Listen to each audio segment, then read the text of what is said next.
Shalom, you reached the He Pray channel. My name is Isaac Mawar. But first and foremost, I want to say call Halagim Yahweh Bahashem Yahweh Shai Bahashem Harakhakodash. Double honors to the apostles and elders of 7, 13, 19, who rule well and where I learned this truth from. Salutations to the Backyard, the elect, the 144,000.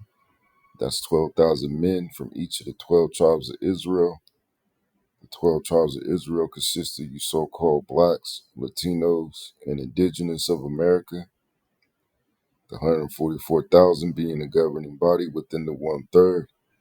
The rest of the one-third comprises of men, women, and children. Shalom to the Israelites scattered due to the diaspora and also the triangle of trade. So our people will come looking like many ethnicities, having many complexions, so it's not a black thing. We're not the black Hebrew Israelites. We're just Hebrew Israelites. Shalom to those that died in this truth. It says the dead should be raised up first. Those that will be accompanying Yahweh Shah on his return, including our King, King Mashah, who is King David. And as always, it's an honor and privilege, honor and blessing to continue to do this work. The water Yahweh Ba'ashim Yahweh Shah for answering my prayers and permitting me to do such. Baba Kashah Yahweh Ba'ashim Yahweh Shah allowed us to be an edifying lesson to at least one member of the elect. So this is going to be like another reading lesson.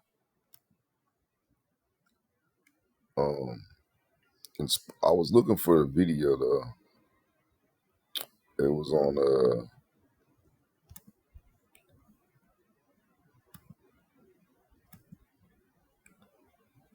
it was on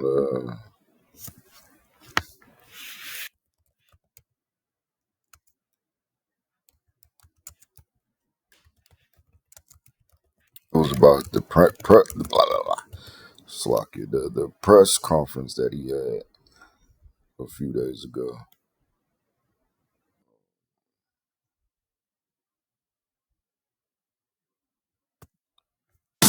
Grip, stability.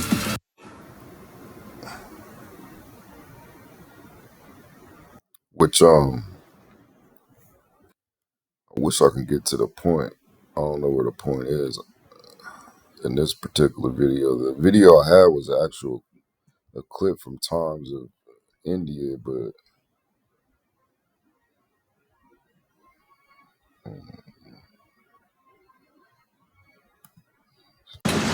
Or women.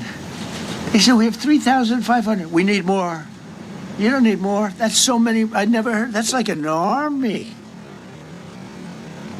How could you need more than 3,000? It just happened 2 minutes ago. Sir, they've requested more. The U.S. Marshal Service, the Secret Service, and the Department of Homeland Security. I've never seen the room. I've never seen the room like this, which tells me that you want to talk about. I mean, this was a D.C. news conference. It tells me that you want to talk about crime in D.C. and beautification of D.C., but I'm going to put that's easy. And I think, frankly, fixing the crime with the pros, fixing the crime is easy, too. A person who I've known for a long time, and she's been incredible. She was a fantastic, one of the best ever district attorneys in New York. She was in Westchester, and she became a judge, very successful judge. And then she went into showbiz because she was such a good DA and such a good judge, tough judge, but fair, always fair. Nobody ever complained about that, but she was tough. And because of that and her reputation, she went into showbiz. So a lot of people don't, they think of Janine as showbiz. Actually, showbiz was not her thing. And she did great. She was on, along with a couple of other of my friends, on the #1 show.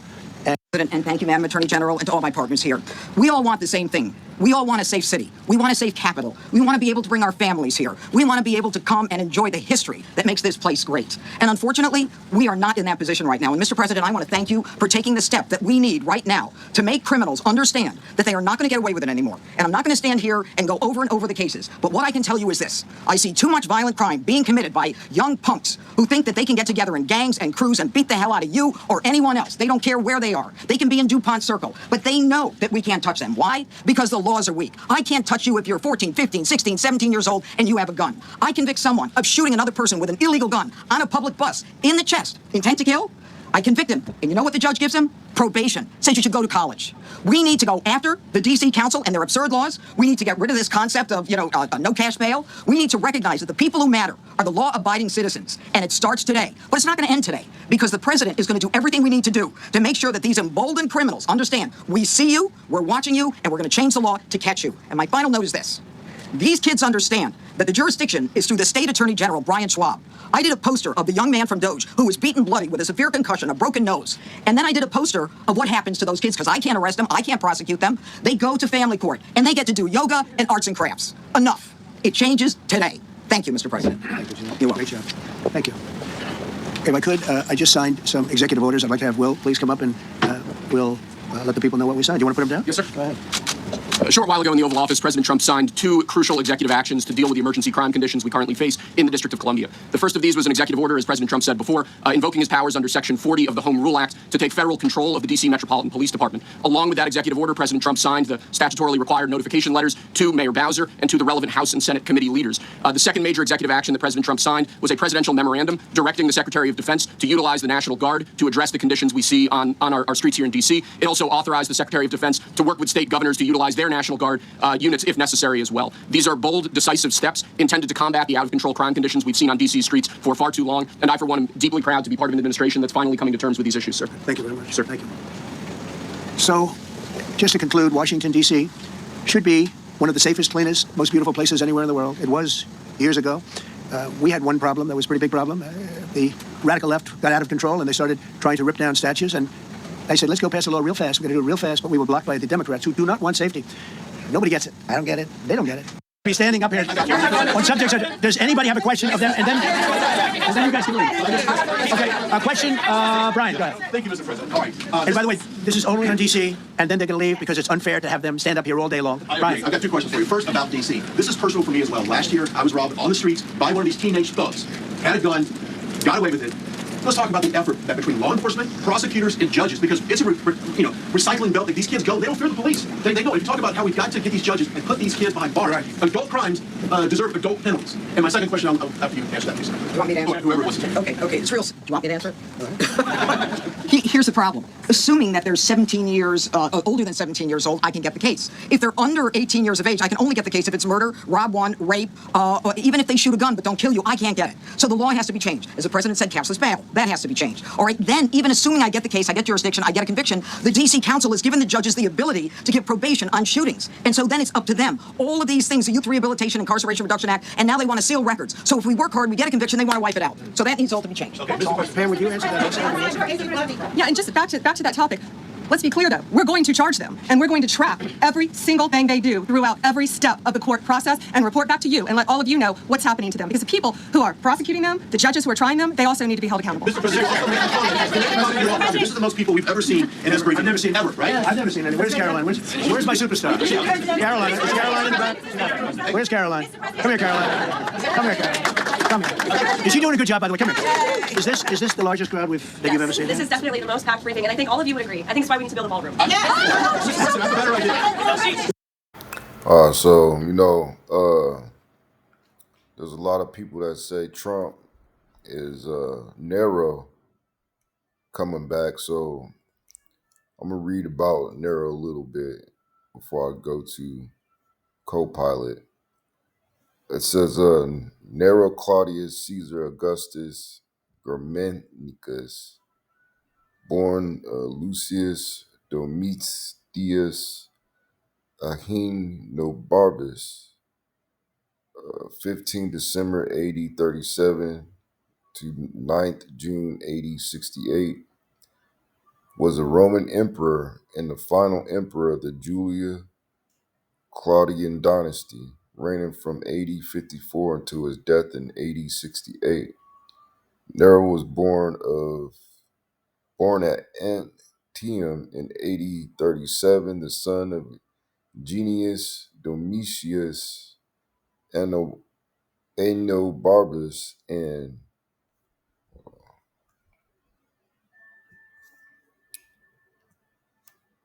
I got a better way.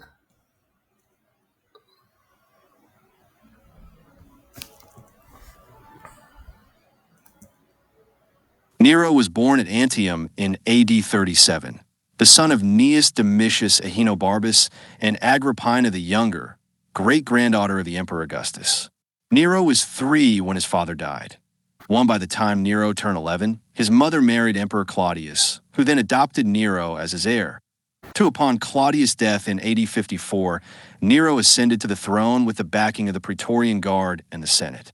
In the early years of his reign, Nero was advised and guided by his mother Agrippina, his tutor Seneca the Younger, and his Praetorian prefect Sextus Afranius Burrus, but sought to rule independently and rid himself of restraining influences. The power struggle between Nero and his mother reached its climax when he orchestrated her murder. Roman sources also implicate Nero in the deaths of both his wife Claudia Octavia, supposedly so he could marry Poppaea Sabina and his stepbrother Britannicus. So that's a little bit on him. Let's go ahead and go to Copilot. So the first question I asked, expound on Nero's persecution of the Jewish state. Nero's relationship with the Jewish state was complex, marked by initial favor, followed by neglect and eventual devastation. Here's a structured breakdown of his role in the persecution and destabilization of Judea. Early favor toward the Jews, political alliances. Upon ascending the throne in 54 CE, Nero showed favor to the Herodian dynasty. He granted Estobulus, son of Herod of Chalcis, the kingdom of Lesser Armenia and expanded Agrippa II's territory to include key Galilean cities like Tiberias and Tarichia. Culture tolerance. Jews in Rome were treated well initially. A Jewish actor named Aletrios even lived at Nero's court, and his wife Poppaea was sympathetic to Jewish customs, requesting a Jewish burial herself. Civil tensions and legal disputes. Caesarea riots circa 60 CE. Violent clashes erupted between Jews and Greeks. Both sides appealed to Nero, but his secretary Burrus, bribed by the Greeks, swayed Nero to rule against the Jews, stripping them of civil rights. Temple wall dispute.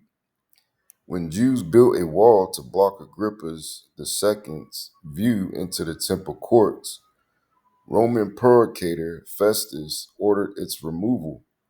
The Jews appealed to Nero, who under Poppaea's influence allowed the wall to remain. Prelude to the Great Revolt. Procuratorial abuse. Nero's appointees, Felix, Festus, Albinus, and Gaius Florus, were notoriously corrupt. Their extortion, brutality inflamed Jewish resentment, pushing the population toward rebellion. Neglect of warnings. Despite warnings from Satius Gallus, governor of Syria, about the volatile situation in Judea, Nero remained distracted by his theatrical pursuits in Greece. The Jewish War, 66 to 70 CE. Outbreak of revolt. In 66 CE, the Jewish population launched a full-scale revolt against Roman rule. Nero responded by appointing Vespasian to crush the uprising. Destruction of the temple. Though Nero died in 68 CE, the war he set in motion culminated in the destruction of the Second Temple in 70 CE under Titus, Vespasian's son. Symbolic and prophetic layers. From a GMS doctrinal lens, Nero's rule can be seen as a prophetic archetype of imperial arrogance and divine judgment, neglect and vanity. His obsession with performance and spectacle while Judea burned echoes the beast imagery and Revelation. Instrument of judgment. Though not the direct destroyer, Nero's decisions set in motion the divine chastisement of a rebellious nation, aligning with precepts like Jeremiah 5 and 15 and Luke 21 and 20. So we can go ahead and go there.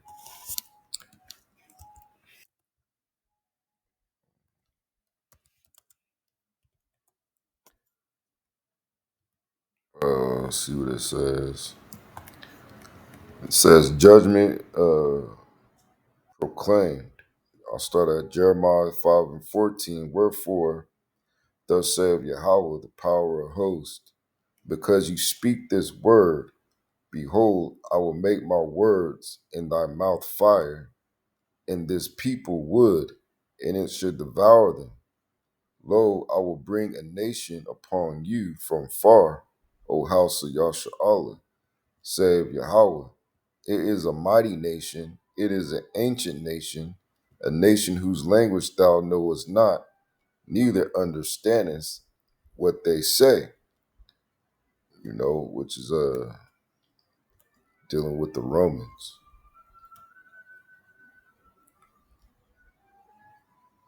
And I'm gonna read it in the NLT.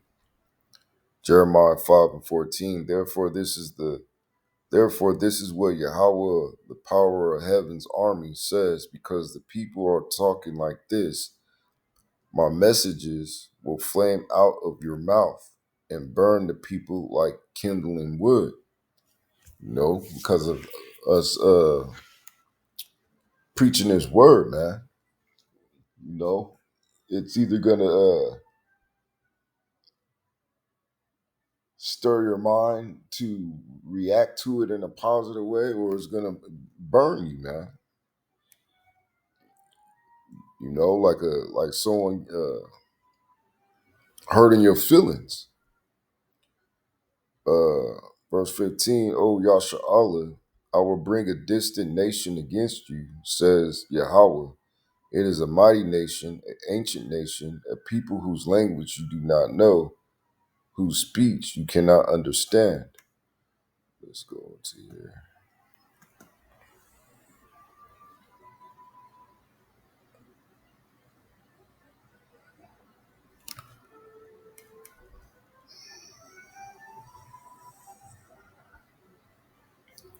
I think I already did that one.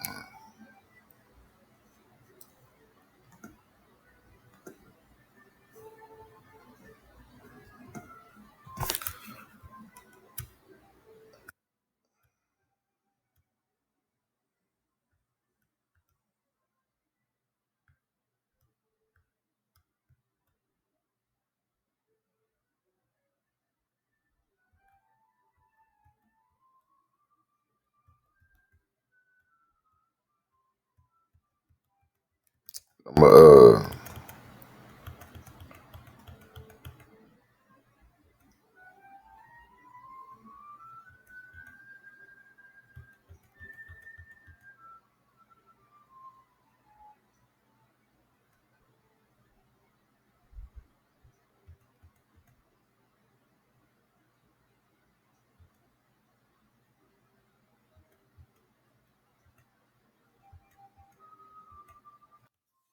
Yeah, so I'm going back to Luke.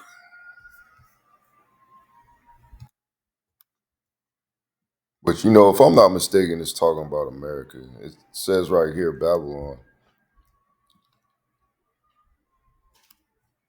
I mean, I'm talking not America, but Rome.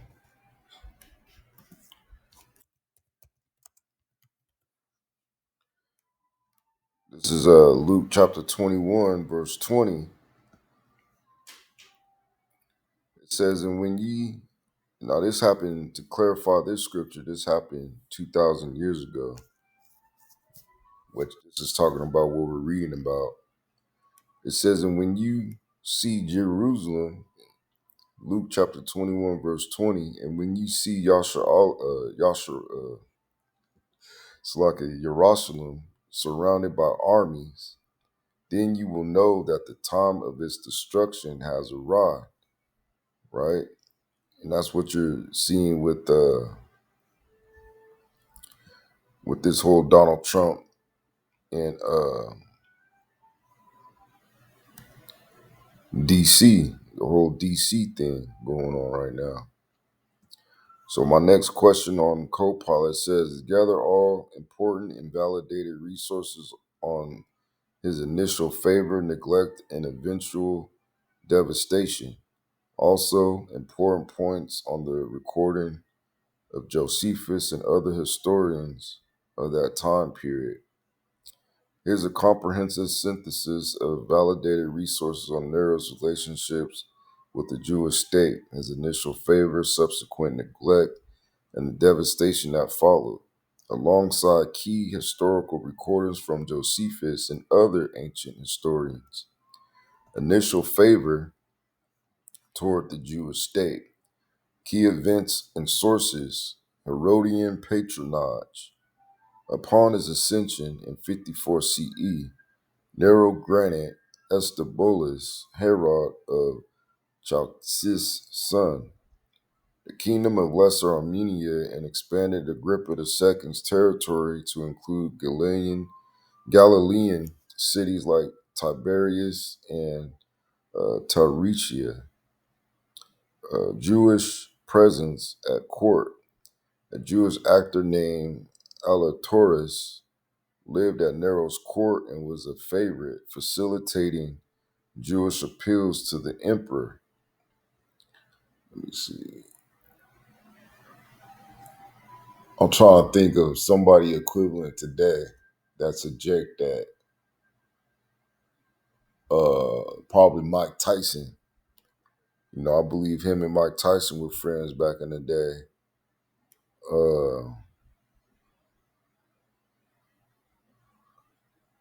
And I want to say there's somebody else that's prominent. But continuing, it says Pompeo Sabina's influence. Nero's second wife, Poppaea, was sympathetic to Judaism. Josephus records her intervening twice on behalf of Jewish causes. In the Temple Wall dispute, she persuaded Nero to allow the wall to remain. She helped secure the release of imprisoned Jewish priests in Rome. Neglect and civil deterioration. Key events and sources. The Caesarea riots, 60 CE. Jews and Greeks clashed violently.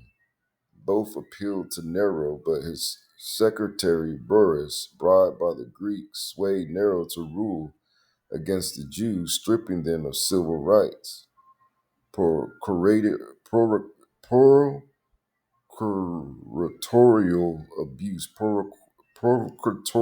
abuse. Nero appointed a series of corrupt procurators, Felix Festus and Albinus and Gaius Florus, whose extortion and brutality destabilized Judea, ignored warnings. Cestius Gallus, governor of Syria, warned Nero of the growing unrest. Nero ignored the warnings, preferring to tour Greece and perform theatrically because he was a musician. Devastation and the Jewish War. Key events and sources. Outbreak of revolt, 66 CE. Jewish resistance erupted into full-scale war. Nero responded by appointing Vespasian to crush the rebellion, temple destruction. Though Nero died in 68 CE, the war he initiated culminated in the destruction of the Second Temple in 70 CE under Titus. Josephus estimates over 1 million Jews died. Tacitus records 600,000 in Jerusalem alone. Talmudic legend Gideon 56a records that Nero, upon realizing divine judgment was imminent, fled and converted to Judaism. He is said to be the ancestor of Rabbi Meir, which who knows if that's true or not. Josephus and other historians. It's probably something I'll have to fact check in another video. Josephus' primary Jewish source works, The Jewish War, Antiquities of the Jews, and Vita, his autobiography. Perspective. Josephus blames the war on corrupt Roman governors and extremist Jewish factions. He portrays Nero as neglectful but not personally hostile. Pompeia's role. Josephus credits Pompea with securing Jewish interests at court, including his own mission to free imprisoned priests. Roman historians. Tacitus, hostile toward Nero, emphasizing his theatricality and cruelty. Tacitus blames Nero for the fire of Rome and notes his persecution of Christians but not Jews, which, the so-called Jews were the Christians. Suetonius focuses on Nero's personal vices and erratic behavior, less detail on Judea. Cassius Dio offers a later Roman perspective, echoing themes of Nero's excess and detachment. Symbolic and doctrinal layers. From a GMS lens, Nero's arc mirrors prophetic archetypes, favor, corruption, judgment. Echoes Isaiah 1, 21 through 23. You see, I already got Jeremiah, the 5th chapter.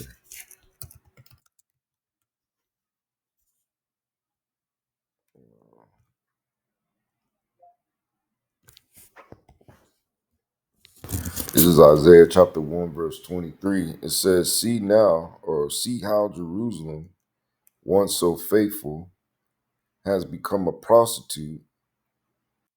Make sure I'm at the right place. 21.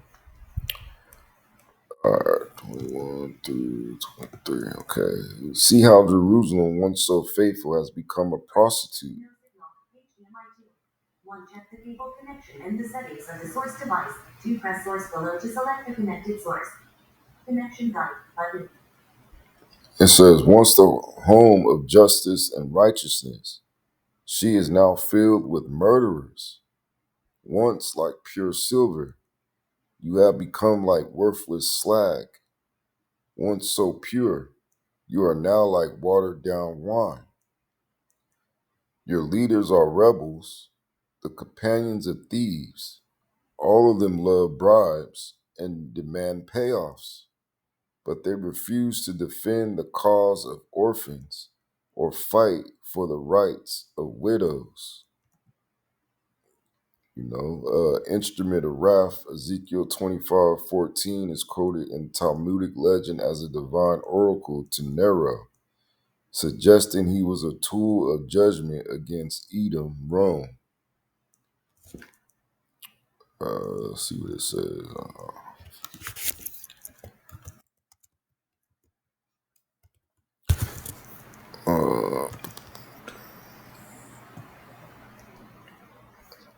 Okay, Ezekiel chapter 25, verse 14. I will accomplish this by the hand of my people Israel.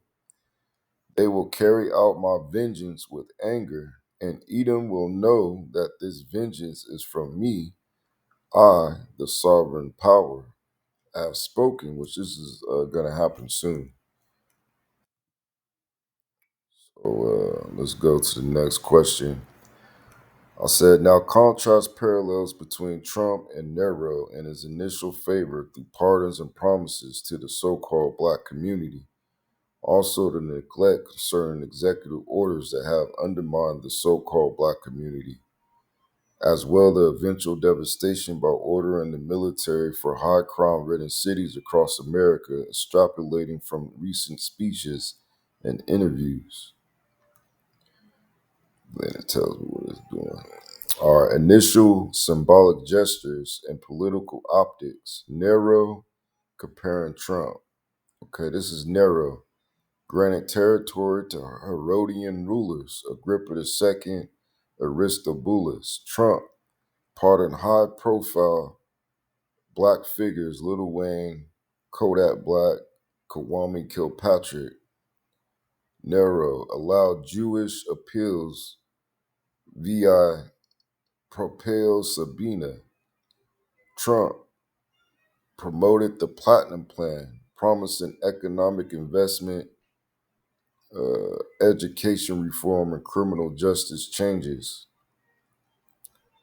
Nero permitted Temple Wall to remain after Jewish appeal. Trump signed the First Step Act, a bipartisan criminal justice reform bill.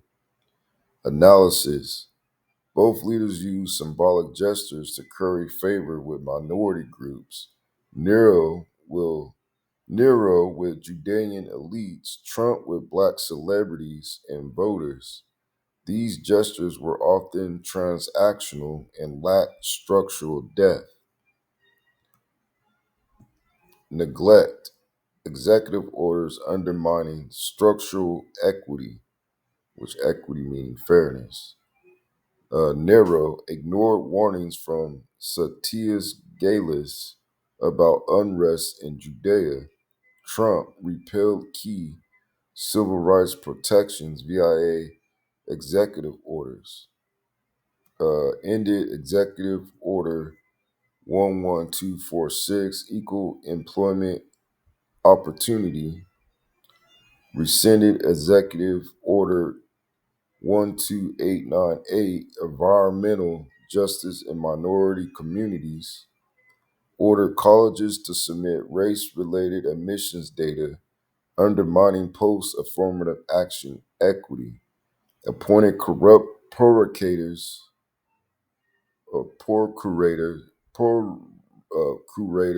Felix Flores, who extorted and brutalized Jews, dismantled DEI programs and HUD protections, increasing rent burdens, and weakening anti-discrimination enforcement. Analysis. Nero's neglect was administrative and exploitive. Trump's was legislative and systemic, targeting housing, education, employment, environmental protections, disproportionately affecting black communities. Devastation, militarized crackdown, and federalization. Nero appointed Vespasian to crush the Jewish revolt, leading to the destruction of the Second Temple. Trump ordered National Guard deployment in D.C. and threatened similar action in cities like Chicago, Baltimore, and Oakland. Nero, war led to mass death and dysphoria. Trump, federalized D.C. police removed homeless encampments and called for prosecuting youth as adults, which we haven't really seen the fruition of what's going to happen dealing with Trump's actions, because it's in its beginning stages, which, according to prophecy, according to the Daniel, the 12th chapter, is going to be a time unlike never before. I'm going to go ahead and get it.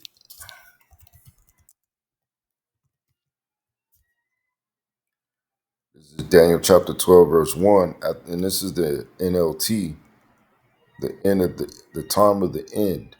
At that time, Mayaka Allah, the archangel who stands guard over your nation, will arise. Then there will be a time of anguish greater than any since nations first came into existence. But at that time, every one of your people whose name is written in the book will be rescued, because we're entering that time. So, analysis both escalated from neglect to force. Nero's war was imperial. Trump's crackdown is framed as law and order, but disproportionately targets black led cities and youth, echoing historical patterns and radicalized control. Historical and prophetic parallels. Josephus on Nero records Nero's neglect and the corrupt governors who inflamed rebellion. Jewish War Book 2. Modern commentary on Trump. Scholars note that pardons were political optics, not policy. Executive orders reversed decades of civil rights progress. Symbolic echoes. Nero's favor was a prelude to destruction. Jeremiah chapter 6, verse 14. They have healed the hurt, saying, peace, peace, when there is no peace. Trump's platinum plan and pardons mirror this, surface healing masking deeper systemic harm. My next question, finally provide a biblical and apocryphal or apocrypha lens, compiling precepts upon precepts concerning Jerusalem being a people before place and being compassed by armies before the destruction in 6870 AD. Lastly, give a proper artificial intelligence take based on conspiracies, government operations, Illuminati projects, etc., concerning the end of days and time of great persecution and the time of Jacob's trouble. Here's a comprehensive multi-layered breakdown of your request structured in GMS style with precepts, historical context, symbolic parallels, and modern AI conspiratorial lens on the time of Jacob's trouble and the end of days. Jerusalem, a people before a place. Precepts. Jeremiah 4 and 14. O Jerusalem, wash thy heart from wickedness. Galatians 4 and 26. But Jerusalem, which is above, is free, which is the mother of us all. Second Maccabees chapter 5, verse 19. For the place was not the cause, but the people from whom the place was made. These verses affirm that Jerusalem is not merely geographic, it is symbolic of the elect, the covenant people. The destruction of the city was a judgment on the people, not the soil. Let me get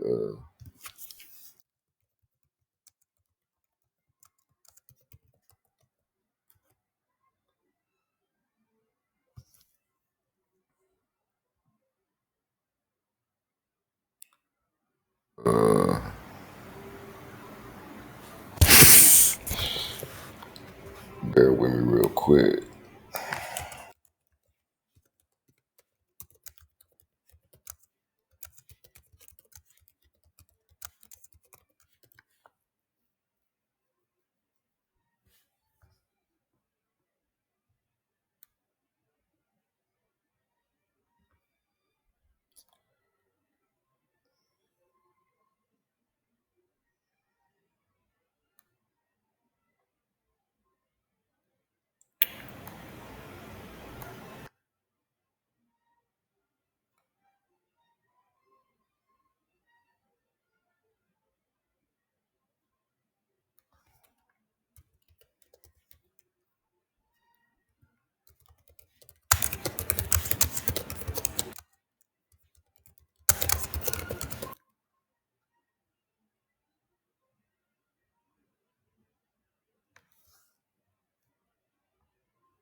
Just bear with me.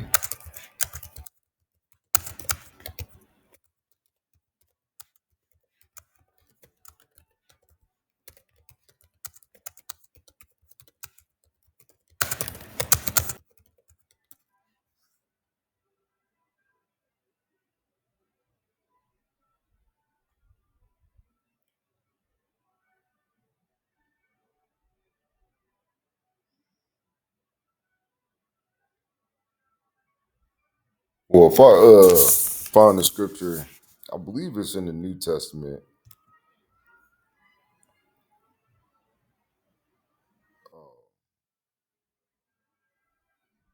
It might not be worded the way I'm wording it, but I'll try to look for it if I have the spirit on me to, and post it in another video. But continue with Copilot. It says these verses affirm that Jerusalem is not merely geographic; it is symbolic of the elect, the covenant people. The destruction of the city was a judgment on the people, not the soil. Symbolic layer: Jerusalem equals elect. The spiritual city is composed of the chosen, not stone walls. Temple equals body. As in John 2 and 21, Yahushua spoke of the temple of his body, not the physical edifice. Compassed by armies, 68 through 70 AD fulfillment. Precepts, Luke chapter 21, verse 20. And when ye shall see Jerusalem, or Jerusalem, compassed with armies, then know that the desolation thereof is nigh. Daniel chapter 9, verse 26 through 27. The people of the prince that shall come shall destroy the city and the sanctuary. Historical record: Josephus, Wars of the Jews, book V 5 through 6, details the Roman siege under Titus, starvation, infighting, and the burning of the temple. And even in these times, there's going to be a famine. Tacitus confirms the scale of Roman military force and Jewish resistance. Revelation 11 and 2, but the court which is without the temple leave out, for it is given unto the Gentiles, which I don't know what it meant by including that, which that's talking about in the kingdom. It says the siege fulfilled Yahweh's prophecy. The elect fled to Pella. The rest were slaughtered and enslaved. This was foreshadowing of Jacob's trouble, which that was just, a time period of Jacob's trouble. In that time, I should say. Jacob's trouble, the final persecution, precepts, Jeremiah 30 and 7, the last of that day is great, which we're coming into those times now. It is even the time of Jacob's trouble, which Jacob encompasses all you tribes, man, all you so-called blacks, Latinos and indigenous, and even you Israelites that look like these other nations. It says, but he shall be saved out of it. Daniel 12 and 1, there shall be a time of trouble such as never was, which we brought that out already. St. Matthew chapter 24 through 21 through 22, for then shall be great tribulation, prophetic layer, Jacob equals 12 tribes. The trouble is targeted at the elect scattered across Babylon, America, and the world. Saved out of it, not spared from it, but delivered through it, via spiritual endurance and divine intervention. Artificial intelligence, government ops, and end time prophecies. Illuminati and deep state projects, MK Ultra, CIA mind control experiments on civilians, including pregnant women, Operation Snow White, Scientology's infiltration of 136 government agencies, AI surveillance, facial recognition, predictive policing, and biometric tracking are now deployed in major cities. AI as a tool of persecution.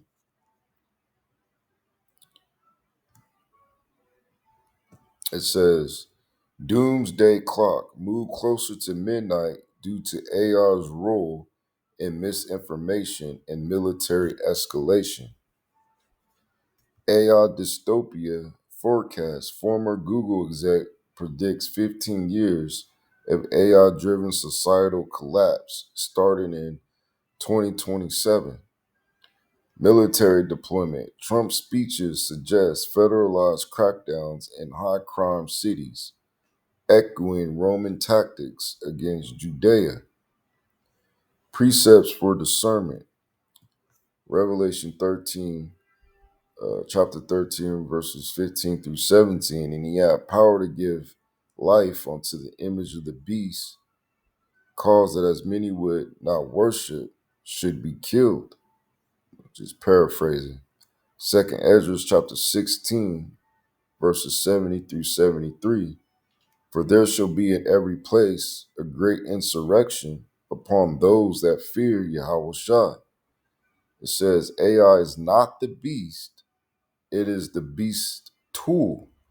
It magnifies the wickedness of man and enables global control, surveillance, and persecution. Final symbolic parallels. And it parallels ancient Rome and modern Babylon, and as America. Neo's neglect leads to siege of Jerusalem. Trump's optics leads to federalized crackdowns. Titus destroys temple. AI dismantles privacy, identity, and truth. Josephus records the fall. Whistleblowers, journalists, and prophets warns of collapse. And then my next question from this conversation, now compile a high-level GMS precept upon precept lesson. So the title of this lesson is going to be From Nero to Now, Jerusalem, Jacob's Trouble, and the Beast Final Siege. Jerusalem, a people before us, a place. Which we already read these, but I'll read it again. This is 2nd Maccabees, chapter 5, verse 19. For the place was not the cause, but the people for whom the place was made. Galatians, chapter 4, verse 26. But Jerusalem, which is above, is free, which is the mother of us all. Jeremiah, chapter 4, verse 14. O Jerusalem, wash thy heart from wickedness. Breakdown. Jerusalem represents the elect, not stone and mortar. The destruction of the temple was divine judgment on the people's rebellion. The spiritual city is built on obedience, not geography. 2. Nero's arc. Favor, neglect, and devastation. Precepts. Jeremiah 6, verse 14. They have healed the hurt, saying, Peace, peace, when there is no peace. Luke 21 and 20. And when ye shall see Jerusalem compassed with armies. Historical parallels. Favor. Nero granted territory to Herodian rulers and allowed Jewish appeals via Pompeii. Neglect. He ignored warnings from Satius Gallus and appointed corrupt governors. Devastation. Titus destroyed the temple in 70 AD, fulfilling Yahushua prophecy. 3. Trump's arc. Optics. Undermining and militarization. Precepts. Isaiah chapter 10, verse 1 through 2. Woe unto them that decree unrighteous decrees. Ecclesiastes 1 and 9. The thing that have been is that which shall be. Breakdown. Initial favor. Pardons. Platinum plan. First step at optics without structural challenge. Neglect. executive orders dismantled civil rights, DEI, and environmental protections. Devastation. Federalized crackdowns in black-led cities mirror Roman siege tactics. And then it says, for Jacob's trouble and the beast tools, precepts. Jeremiah 30, verse 7, alas, for that day is great.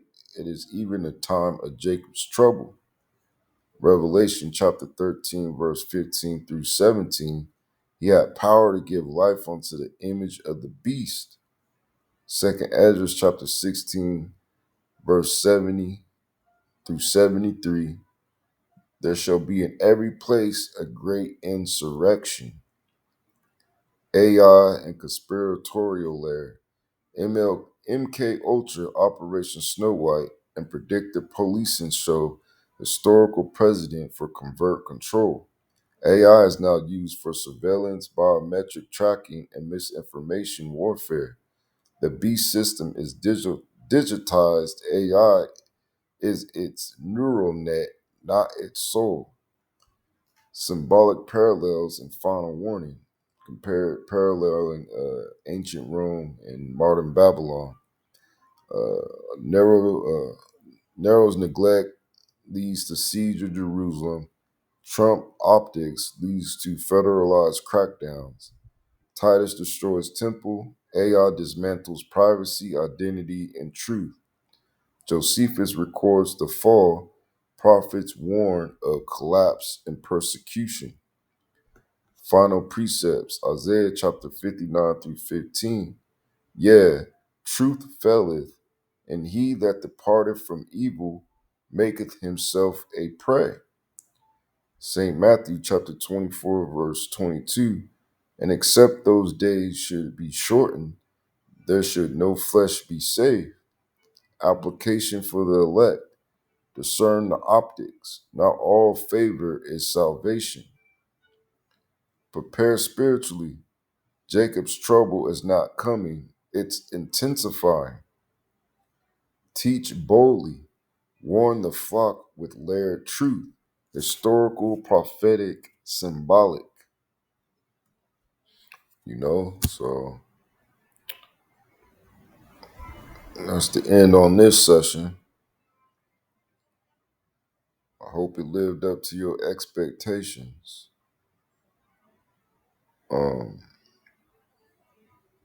I did this lesson to the best of my ability, and I hope at least one brother of the elect was edified. And I'm going to say Shabbat Shalom.